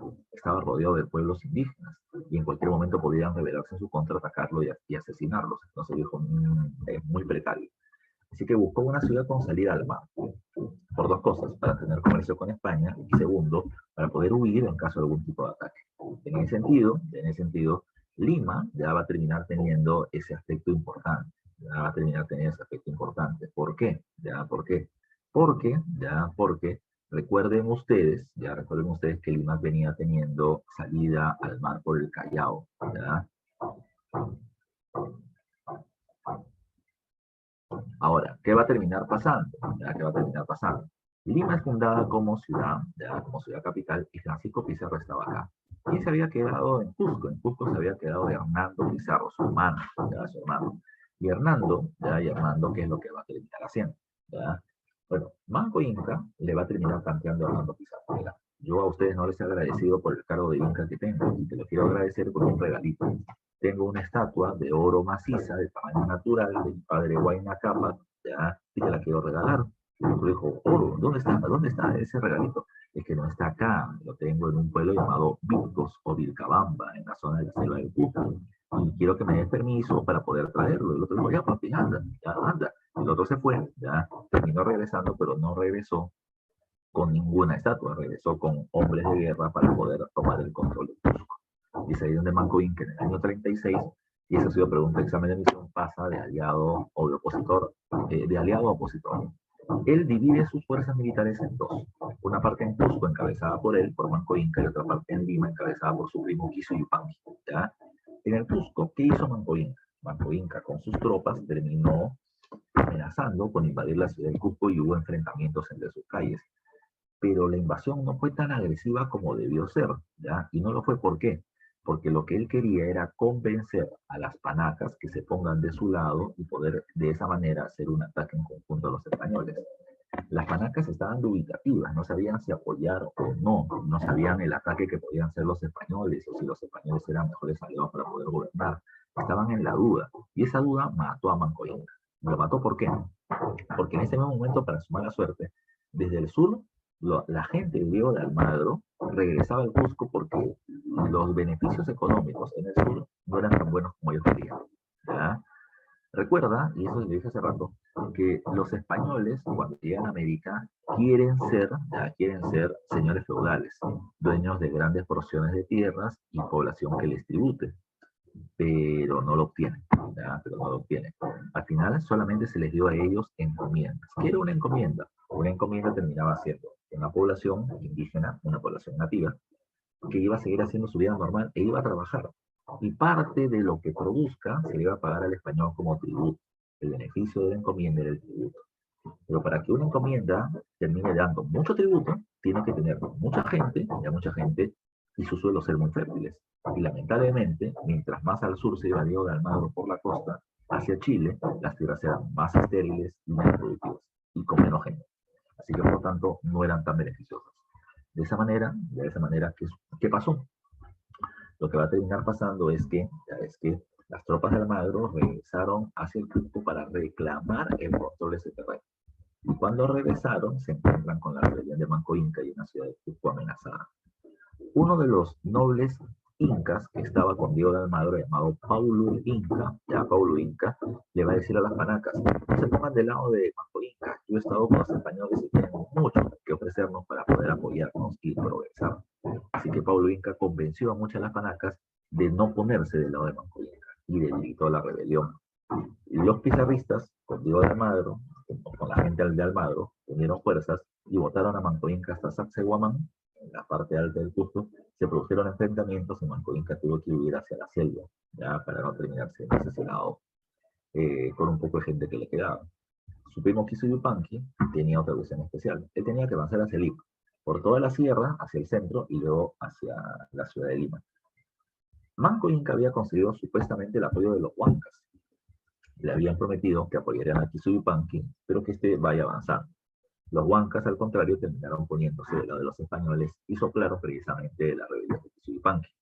Cuando este llega a Lima, llega en febrero de 1537 con un incremento del caudal de los ríos, difíciles de pasar, con españoles cortando los puentes colgantes para que sean impasables, y de esa manera, la ciudad de Lima no cayó, ya no cayó. Es más, los españoles van a terminar matando a Kizuyupanqui y a su gente en el camino, ¿ya?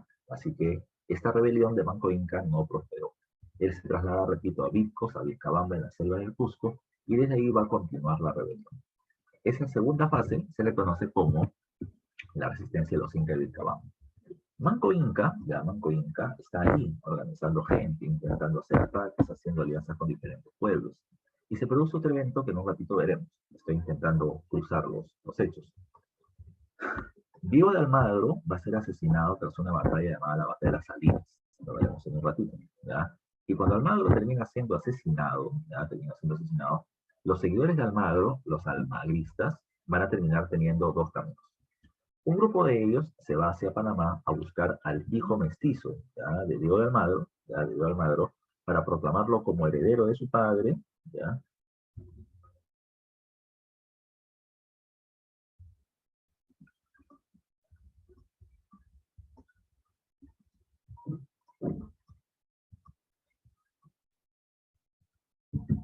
Ya te decía.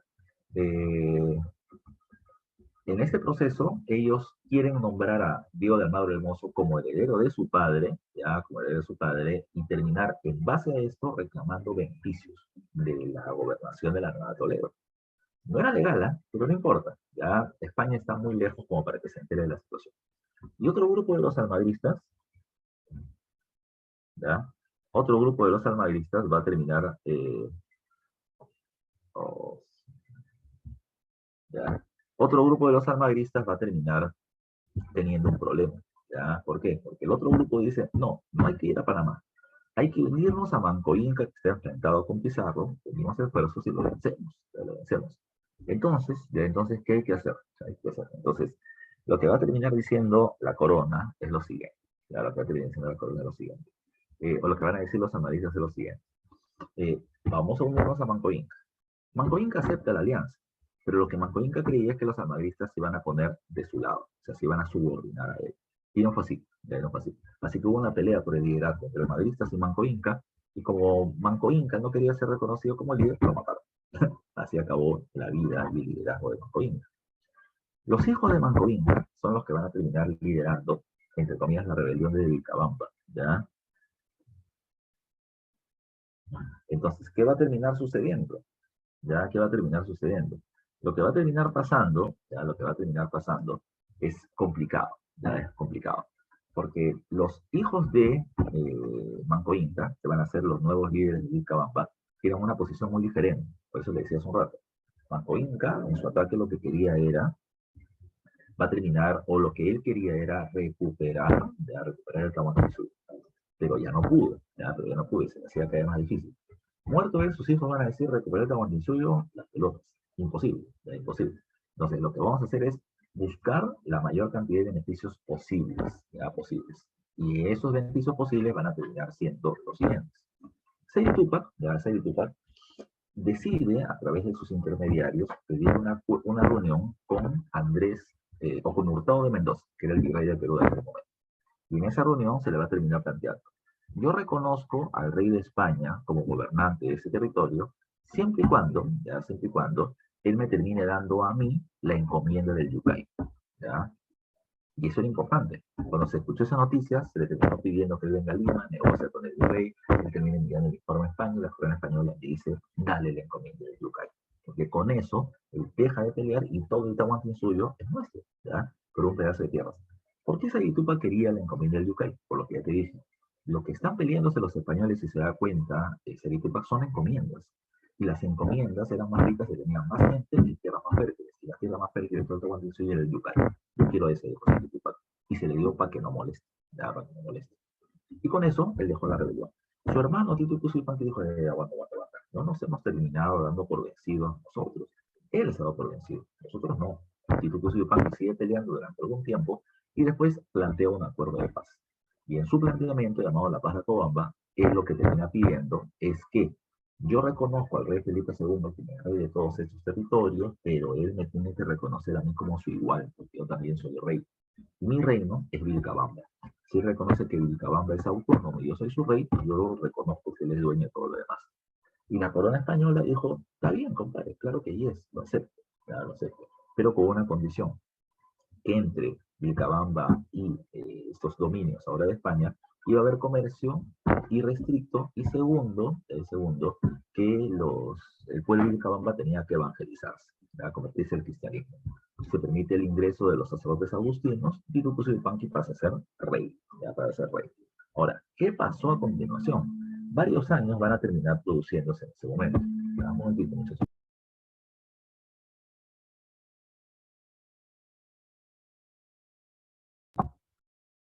Ahora, ¿qué es lo que va a terminar pasando a continuación? ¿Ya? Tras este evento, pasados los años, Tito Yupanqui termina cayendo enfermo, y la población nativa de Vilcabamba le va a decir a los sacerdotes agustinos, hagan algo por nuestro Señor. Ustedes son sacerdotes, están cercanos a Dios, Dios es poderoso, ustedes algo pueden hacer. Le preparan una medicina, se la toma y se murió. Se murió. En realidad porque estaba enfermo, ya, en realidad estaba enfermo, pero la población nativa le echó la culpa a los sacerdotes y los persiguieron y mataron a muchos de los sacerdotes agustinos.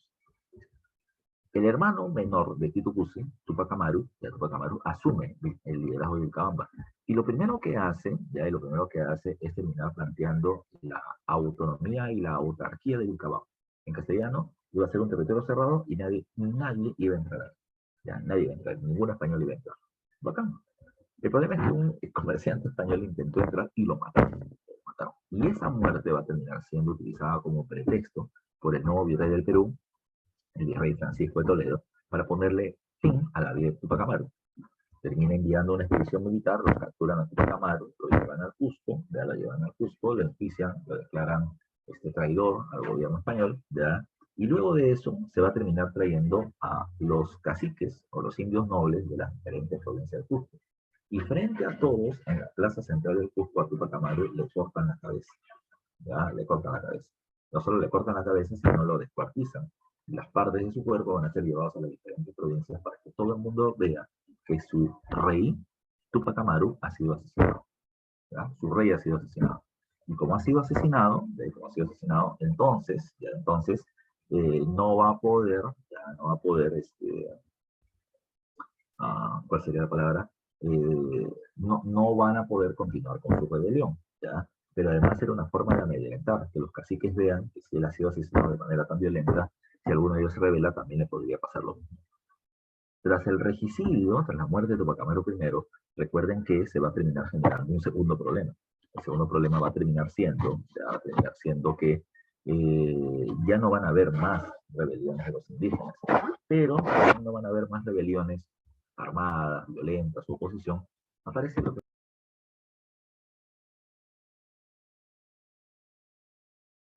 si bien no hubieron más rebeliones violentas, se va a terminar produciendo lo que muchos llaman como una resistencia cultural. ¿Ya? ¿Cómo es eso? ¿Ya? ¿Cómo es eso? Por ejemplo, aparece este mito. A la muerte de Tupac Amaru I nace el llamado mito del Incarrí. El mito del Incarrí decía que las partes del cuerpo y la cabeza del Inca se reunirán, restablecerán su cuerpo, restituirán el Tahuantinsuyo y expulsarán a los españoles. Esa es una propuesta de mesianismo. ¿Ya? ¿Qué es eso, profe? Mesianismo viene de Mesías, de Mesías. El Mesías termina siendo, ya de acuerdo a los pueblos, ya alguien que Dios o los dioses van a enviar para poder proteger ya al pueblo que está siendo castigado ya, o oprimido.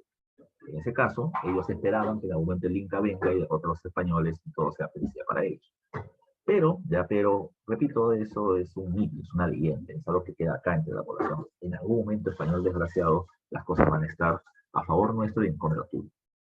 Lo otro que hay que tomar en cuenta es que durante la época del gobierno de Titu Cusi Yupanqui se plantea que hubo un movimiento religioso anticristiano, ya llamado por el nombre de Tacionco y que ha sido pregunta de examen de admisión. Juan Chonne, chamán, sacerdote andino, es el que termina planteando el rechazo al dios cristiano y el regreso al culto a las huacas, a los dioses andinos, que supuestamente tomaban el cuerpo de personas que bailaban de manera desenfrenada, por eso se le llamaba la enfermedad de la ansa. Pero ya, si bien eso tienes que seguir tomándolo en cuenta, yo sigo con lo que digo todos los años, porque he investigado el tema, que el movimiento Tacuancoy no tiene nada que ver, absolutamente nada, con temas religiosos. El tema religioso fue solamente un pretexto para terminar quitándole sus propiedades ya a una serie de indígenas de la zona de Huancavelica. Nada más, ya nada más. Pero, repito, esto fue aprovechado por muchos. Los españoles que quitaron las tierras y el sacerdote que denunció el caso, llamado Cristóbal de Albornoz, con el que se va a iniciar un proceso de persecución religiosa contra la población nativa. ¿Ya? Pero insisto, lo más importante es que la élite inca se somete y ya no van a haber problemas con ellos hasta muchísimo tiempo después. Ahora, esto es lo que pasó, por un lado, con la resistencia inca. Por otro lado, se produce la guerra civil entre los españoles. ¿Ya? La guerra civil entre los españoles se va a producir en 3 procesos diferentes.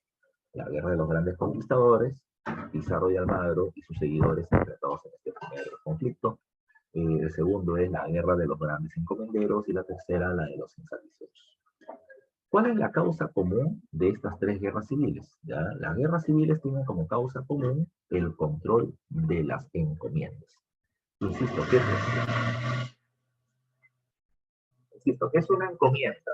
¿Ya? ¿Qué es una encomienda? Un momentito, por favor.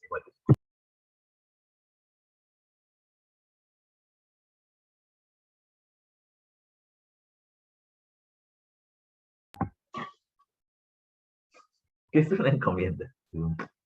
¿Qué es una encomienda? Una encomienda era un pueblo indígena que terminaba siendo entregado a un español como beneficio por haber participado en el proceso de invasión. ¿Ya? Y recuerden que esa población no era entregada en propiedad hacia el español, no es que le den esclavos, ni la tierra donde ellos viven es entregada al español como propiedad, no. Lo que se le da al español es un pueblo al cual ellos, los españoles, tienen que proteger de que nadie les haga daño, solamente ellos, ¿ya? Tienen que educarlos bajo la visión occidental europea y tienen que evangelizarlos o convertirlos al cristianismo. Si tú español haces esas tareas con ellos, esta población que seguirá haciendo su vida, parte de lo que produzcan te lo van a terminar entregando a ti bajo la condición de tributo. Entonces recuerden una pregunta de examen de admisión. ¿Qué cosa ganaba el español con la encomienda? Tributos. ¿Cuándo es que una encomienda era mejor que otra? ¿Cuándo es que una encomienda terminaba siendo mejor que otra? Cuando la población de un territorio era más numerosa y sus tierras más fértiles. ¿Ok?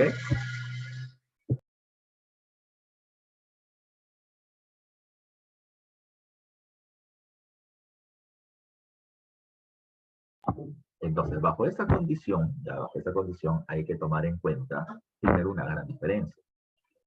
Pizarro venía teniendo Nueva Castilla, de la línea ecuatorial hasta el sur 270 leguas. Esta zona, sobre todo de la zona de la costa norte peruana y de la Sierra Norte también tiene, y lo hemos hablado en clases anteriores, tiene ríos con caudal regular y tierras muy fértiles. Así que por lo tanto, ya las encomiendas ahí eran muy buenas, ya muy buenas. Las del sur, por el contrario, mientras más al sur, las tierras eran menos fértiles y por lo tanto la encomienda era menos rica. ¿Ya? Ahí había una diferencia.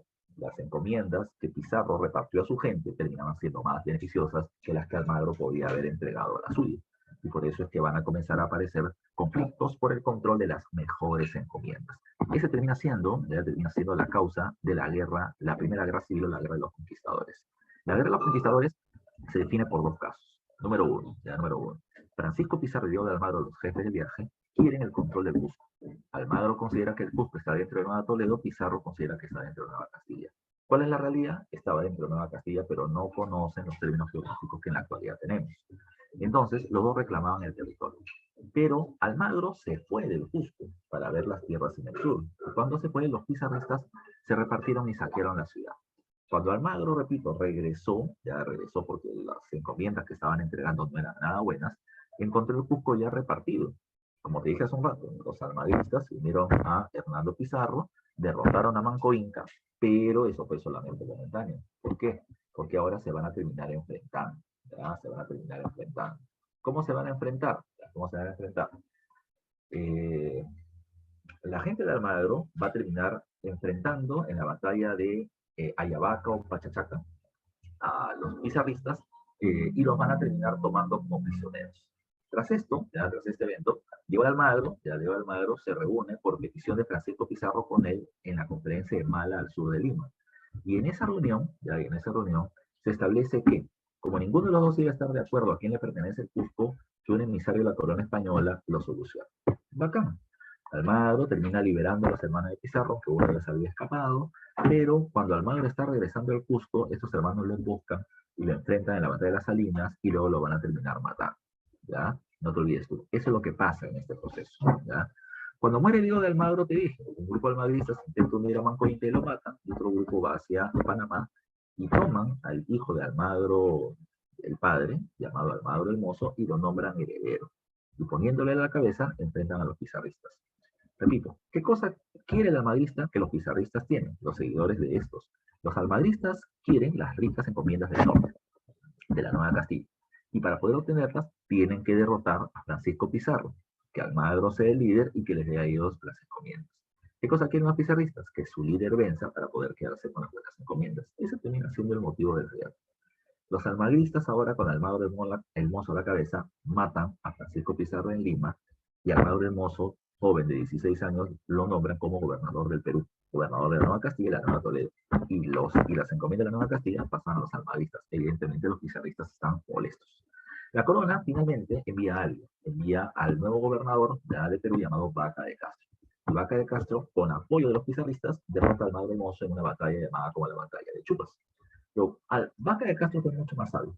En lugar de solamente darle encomiendas a los pizarristas que lo ayudaron, se dio cuenta que si lo hacía, los pizarristas iban a continuar con la bronca y esto iba a ser una espiral de violencia que no tenga cuándo acabar. Así que Vaca de Castro dijo, encomienda para los pizarristas que me ayudaron y para los almagristas que quedan vivos también. Porque en el paso de todas estas batallas y conflictos, varios habían muerto, así que por lo tanto había poca gente con vida para poder repartir estos beneficios. Y le entregó los dos y los dos tranquilitos. Se olvidaron de que yo soy pizarrista, tú eres armadista, y lo demás. Se olvidaron de todo eso y ahora la guerra va a terminar pasando a otro nivel. Ellos comenzaron a explotar a los pueblos indígenas, a obtener mayor cantidad de recursos, etc. Bacán para ellos. Pero en ese momento, el rey de España, Carlos I o Carlos V, da un nuevo conjunto de leyes llamado con el nombre de las leyes nuevas de Indias. Y esto recuérdalo por favor porque va a ser la base también del inicio de la próxima clase, cuando hablemos del virreinato. Cuando hablamos de las leyes nuevas de India, muchachos y muchachas, ¿qué cosa fue lo que pasó? ¿Por qué se da este grupo de leyes? En realidad por varios motivos, ¿ya? Pero vamos a recordar uno. Desde hace varios años, un sacerdote de Chiapas, en México, llamado Fray Bartolomé de las Casas, venía denunciando el abuso de los encomenderos sobre la población indígena nativa. Que era falso, que los españoles encomenderos los están evangelizando, es lo último que están haciendo, y no se están preocupando, por lo tanto, por la salvación de su alma y de su espíritu. Así que, por lo tanto, consideraba Bartolomé de las Casas como nocivos, como negativos a los encomenderos. ¿Ya? Producto de este reclamo, además había otro punto. Se estaba produciendo un debate entre él y otro sacerdote llamado Gines de Sepúlveda. El debate terminaba siendo, ¿los indígenas son humanos o no son humanos? ¿Tienen o no tienen alma? ¿Ya? Era un tema que se estaba debatiendo, porque el tener alma los convertía en humanos y por lo tanto les otorgaba una serie de derechos. Si no la tenían, pues por lo tanto podían ser tratados como esclavos. Después de muchos años de debate, la Iglesia Católica intercede, Roma intercede, y le termina diciendo al rey, ¿ya? Oye, oye, si Cristóbal Colón terminó llegando a América no es porque fuera un gran navegante, sino porque la divina providencia, la mano de Dios, guió el barco de Colón hacia América para poder encontrar más gente a la cual evangelizar. Tarea que se te ha encomendado a ti España a través precisamente de tus pobladores. Pero ellos no lo están cumpliendo como lo denuncia Bartolomé de las Casas. Entonces, si tú no puedes cumplir esa tarea, corona española, entonces déjame a mí, Iglesia Católica, Roma, déjame a mí el control de América y yo voy a terminar haciendo la evangelización. ¿Ya? El rey, que no es nada tonto, decía, sí, pues, ya, con la evangelización. No, no, no, ya está bien, tienes razón. Si los encomenderos son abusivos y no están haciendo su tarea, entonces voy a poner un poco más de mano dura. Leyes nuevas de Indias. Las leyes nuevas de Indias son un conjunto de medidas que se van a establecer para la administración de América. Recuerden, España nunca llamó a este continente de América, siempre lo llamó las Indias. ¿Y qué cosa es lo que se halló? ¿Qué cosa es lo que se estableció? Medida número uno, ¿ya? Medida número uno. Se eliminaba el sistema de gobernaciones. Ya no Nueva Castilla, ya no Nueva Toledo. ¿Por qué? Porque los gobernadores habían mostrado ser bastante débiles y estar en conflictos internos. Y segundo, porque eran muy débiles ante la presión de los encomenderos, estos guerreros españoles que iniciaron el proceso de invasión y que están buscando solamente riquezas y que los gobernadores no pueden manejar. Se eliminan las gobernaciones y en su lugar se terminan creando dos virreinatos en toda América. Desde el sur de los Estados Unidos hasta el norte de Panamá, el virreinato de Nueva España o México. Y desde Panamá hacia toda Sudamérica, menos Brasil y Venezuela, el virreinato del Perú. ¿Ya? Se eliminan las gobernaciones, se eliminan los virreinatos. Las encomiendas. Las encomiendas antes habían sido entregadas a perpetuidad y de manera hereditaria, en castellano. Si a mí me dan la encomienda de los indios de San Juan de Lurigancho, ¿ya? Yo puedo explotar a esta población indígena. O sea, los protejo, educo, evangelizo y recibo tributos. Pero, si es que pasan los años, ya repito, es perpetuo, para mí para siempre. Pero cuando yo me muera, es hereditable. O sea, mi hijo, mi nieto, mi bisnieto, mi tataranieto, todos van a seguir explotando a ellos, ¿ya? Entonces, ¿qué cosa es lo que va a decir la corona? No, no, no, ya no va a ser así, ya no va a ser así. Las encomiendas ahora pasan a ser de una o dos vidas. ¿Qué significa eso? Que si es de una vida, yo puedo explotar a los indígenas. Pero cuando yo me muera, mi hijo ya no, porque sería una segunda vida. Si la encomienda de dos vidas, puedo explotar a los indígenas, yo y mi hijo, pero ya no mi nieto porque sería el tercero, y eso no lo permite la corona. ¿Qué pasaba con estos indígenas? Automáticamente pasaban a ser súbditos del rey. Y si eran súbditos del rey, entonces, uno, tenían que tributar al rey, y número dos, ya tenían derecho a la defensa por parte del monarca. Así que el rey para eso creó la Real Audiencia de Lima, un centro judicial, para terminar escuchando sus denuncias en caso de abusos en su contra. Sobre todo lo que hizo el rey era promover a los indígenas que denuncien el abuso de los encomenderos, para de esa manera justificar el hecho que los están eliminando. ¿Ya? ¿Qué más hay que tomar en cuenta? Se llega a la conclusión que el indio sí tiene alma y por lo tanto es humano. Y como es humano, no puede ser esclavo. La condición de esclavitud solamente se termina estableciendo para la población afrodescendiente, para los negros. ¿Ya? No te olvides tú. Entre varias medidas. Sobre todo, lo que estuvo buscando el rey Carlos I es qué cosa. Lo que estuvo buscando el rey Carlos I era debilitar a los muy poderosos y ricos encomenderos de la región americana, ¿ya? Quitándole la encomienda a perpetuidad y fortaleciendo el poder de la corona en América a través de la figura del virrey. Pero evidentemente los encomenderos eso no le gustó y por lo tanto entraron en condición de rebeldía. El líder en el Perú va a terminar siendo Gonzalo Pizarro. Gonzalo no es el que toma las armas para enfrentarse a la corona española.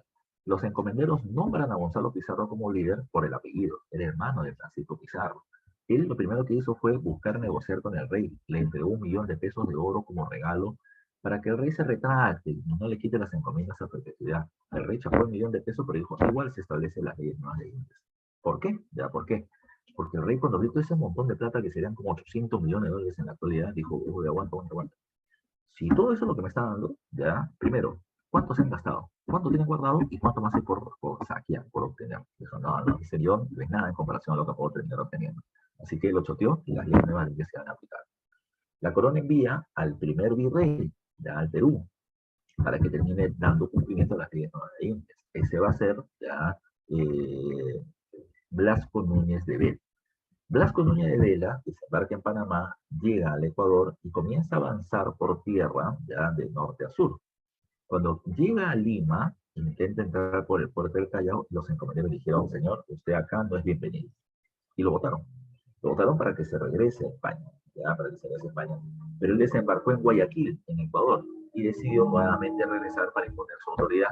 Y los encomenderos rebeldes lo van a asesinar en la batalla de Iñaquito, Guanaquito. Muerto el primer virrey, recuerden, ¿qué cosa es virrey? Virrey, ya virrey, viene la palabra vicerrey. Es el segundo al mando después del monarca. Ya, el segundo al mando después del monarca. Entonces, matar al virrey era como terminar atacando al rey mismo. Y lo que pensaban los encomenderos es que la corona iba a enviar una tropa gigantesca para terminar derrotando a estos encomenderos rebeldes. Los españoles, los encomenderos rebeldes pensaron, ya, a ver, el rey puede mandar a atacarnos, por supuesto, ya por supuesto, porque él está poniendo orden en sus terrenos, ya en sus terrenos. Pero puedo hacer otra cosa, ya puedo hacer otra cosa. Porque mejor no me independizo de España. Y por lo tanto el ataque que va a hacer el rey ya no será para poner orden en sus dominios, porque ya no somos parte de sus dominios. Ese fue el argumento, ese fue el argumento. Así que los encomenderos van a terminar teniendo una posición separatista, ¿ya? No te olvides de eso. Van a intentar independizarse o separarse de España, ¿ya? La corona no envió un ejército, envió una sola persona, que no era un saiyajin, era Pedro de la Gasca, un sacerdote, y ahora venía con el cargo de pacificador, ¿ya? El pacificador de la Gasca, ¿qué es lo que hizo? Él llegó con 3 discursos. Primero, yo soy sacerdote y te doy el perdón de Dios por el acto de rebelión que has cometido. ¿Por qué el perdón de Dios? Porque tú te has rebelado contra el rey, y el rey es gobernante porque Dios le da esa potestad. Pues te has rebelado contra Dios y eso implica que te vas a ir al infierno. Pero yo te libero siempre cuando te pongas de mi lado. Segundo, te doy el perdón del rey, ¿ya?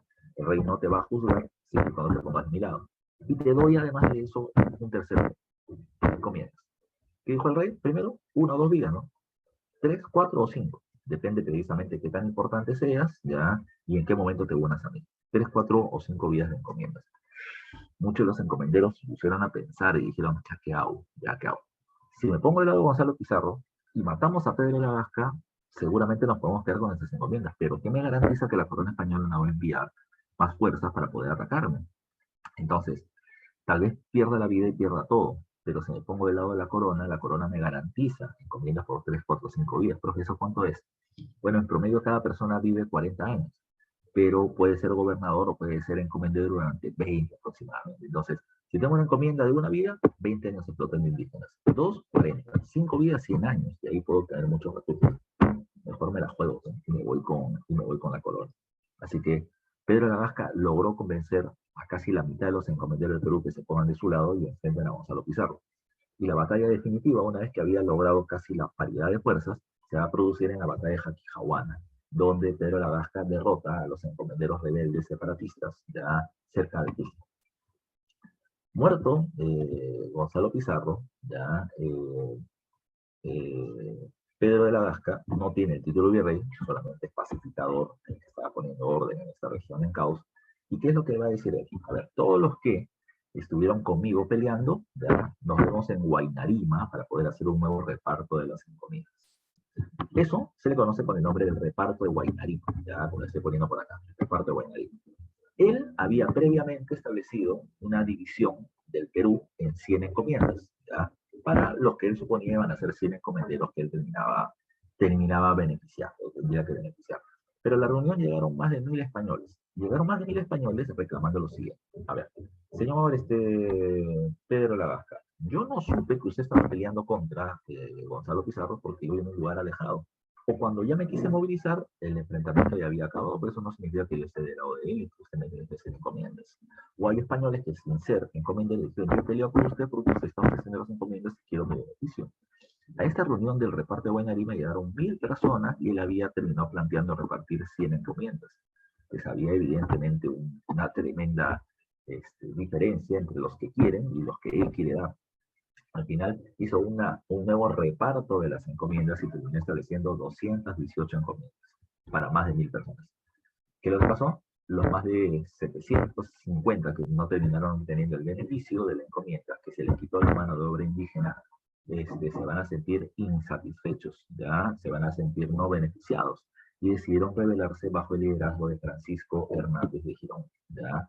Cuya imagen está acá representada en esta rebelión que plantea Juan Puma de Ayala con su dibujo. Ahí está Francisco, Hernán, aquí está la N arribita, Hernández de Girón, ¿ya? Francisco Hernández se rebela, pero para él, lamentablemente, la corona española, después de la rebelión de Gonzalo Pizarro, ya había reestructurado su fuerza militar. Un grupo de las tropas estaba en Lima, otro en Bogotá, Colombia, y rápidamente se movilizaron y la derrotaron. Derrotado Hernández de Girón, se pone fin ya a las guerras civiles entre los españoles, ya, y se va a terminar organizando cada vez más el sistema virreinal. Pero eso todavía nosotros lo vamos a ver en la próxima clase. En la próxima clase tenemos que hablar de todo el virreinato, así que venga repasando ese tema. Vamos a ver la dirigida, ya para comenzar a cambiar ese punto. Así que vamos a darle paso. Ahí, a ver, muchachitos, vamos a ver el tema de la dirigida.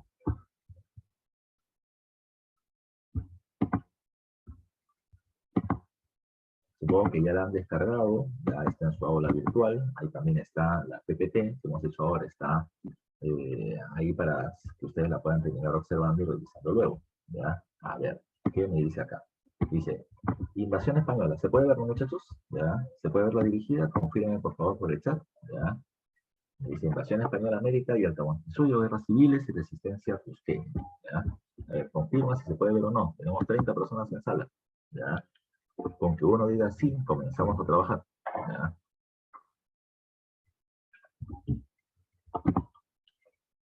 A ver, muchachos, muéstrenme que están con vida.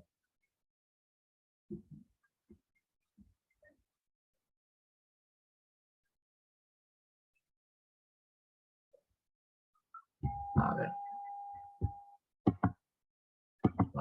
ahí está, sí se puede ver, dice el único que está con vida, los demás han fallecido. A ver, uno, dice, dado los siguientes enunciados, marque la alternativa correcta respecto a los viajes de Colón. Dice, en el primer viaje Colón llegó a las islas de San Salvador y La Española, ¿ya? San Salvador es Guananí y La Española es Haití, así, eso termina siendo correcto. Si es correcto, pueden ser cualquiera de estas tres, de la A a la C podría ser claro, ¿ya? Porque contiene uno. Dice, ¿la fundación de la primera ciudad española en América se desarrolló durante el primer viaje? No, la primera ciudad de Isabel se desarrolla en el segundo. Entonces ya no podría ser la B porque no puede contener la 2. Podría ser A o C. Se llegó por primera vez a tierra firme durante el tercer viaje. Claro, se llega. En la pregunta número 1, la clave termina siendo la C de casilla. ¿Ya?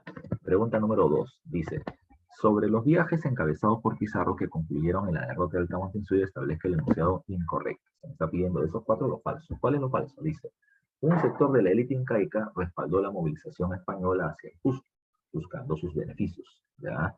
Eso termina siendo correcto. Recuerda que hay 3 elementos por el cual Pizarro va a terminar teniendo éxito. Uso del Capañán, apoyo de un sector de la élite inca y, ¿ya? Y además de esto, el apoyo de varias etnias a su favor. La primera es correcta. Dice, a pesar del apoyo de las etnias locales para su victoria, los españoles buscaron encubrirlos. Eso también es correcto. Porque yo te dije hace un rato que los huancas terminaron exigiendo que se les dé los beneficios por el apoyo que habían realizado. Y en ningún documento la corona española terminó diciendo dicho apoyo. ¿Ya? Los españoles, por el contrario, terminaron diciendo de que ante hechos muy complejos, ataques muy violentos, ellos recibieron el apoyo de la Virgen María, de Jesucristo o del apóstol Santiago, que se intentaron encubrirlos para no darle beneficio a la población indígena o repartir los beneficios que ellos iban a obtener producto del saqueo. ¿Ya? Por eso es importante el juicio de los huancas, que es lo que les terminaba comentando. Sí, El Capañán fue la infraestructura preexistente que facilitó la caída de la capital incaica, ¿sí? Porque va a permitir el paso rápido de las tropas hacia el sur. Dice, las huestes de Pizarro estuvieron conformadas por un gran número de nobles que buscaban el desarrollo andino. Doblemente falso. Le dije que solamente hay un noble que termina siendo Garcilaso de la Vega y no busca el desarrollo andino, sino el saqueo de los recursos de la región. Es la clave, ya lo incorrecto es la D de dedo, ¿ya? Uno beso, dos dedos, no te olvides tú. Dice 3. La capitulación de Toledo implicó. Dice A. El nombramiento de Pizarro como virrey adelantado, pero no tiene el título de virrey. ¿Ya? No tiene el título de virrey. Gobernador, ¿ya? Pero virrey no. El nombramiento de Colón como virrey y almirante. Eso termina siendo en la capitulación de Santa Fe. C. La autorización real para la conquista del Perú. ¿Ya? Eso sí se termina haciendo ya en este proceso. Y la D dice la autorización para repartir el tesoro de Cajamarca. No, porque todavía no se termina encontrando Cajamarca. Hasta ese momento solamente se había terminado hallando, ya se había terminado hallando Tumbes, parte de la costa norte del Chinchaysuyo. Entonces, no te olvides que la mejor clave, entonces, por lo tanto, termina siendo el permiso que se da para poder descubrir el Tahuantinsuyo. Entonces, la 3 es la clave C de casa. Pregunta 4. La invasión española al Tahuantinsuyo se había facilitada por las contradicciones internas del imperio, ¿ya? Es decir, la pelea entre Atahualpa y Huáscar y la élite, y la pelea, además de eso, entre los españoles, ¿ya? O entre los pueblos que quieren su autonomía y el gobierno español. Un momentito, muchachos.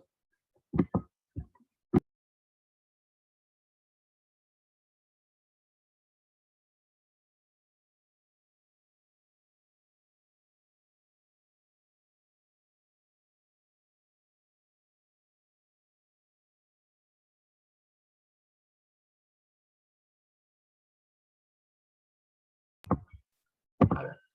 Entonces, ya en la 4 dice, la invasión española al Tahuantinsuyo se ve facilitada por las contradicciones internas. Ya te dije, pelea entre Huáscar y Atahualpa, la élite incaica, y entre los pueblos nativos y el gobierno incaico, que quieren estos pueblos su autonomía. Mientras grupos antagónicos enfrentaron una guerra civil, la presencia de los europeos provocó. ¿Qué provocó? Provocó de que varios de estos pueblos nativos se suman a los españoles para intentar recuperar su autonomía.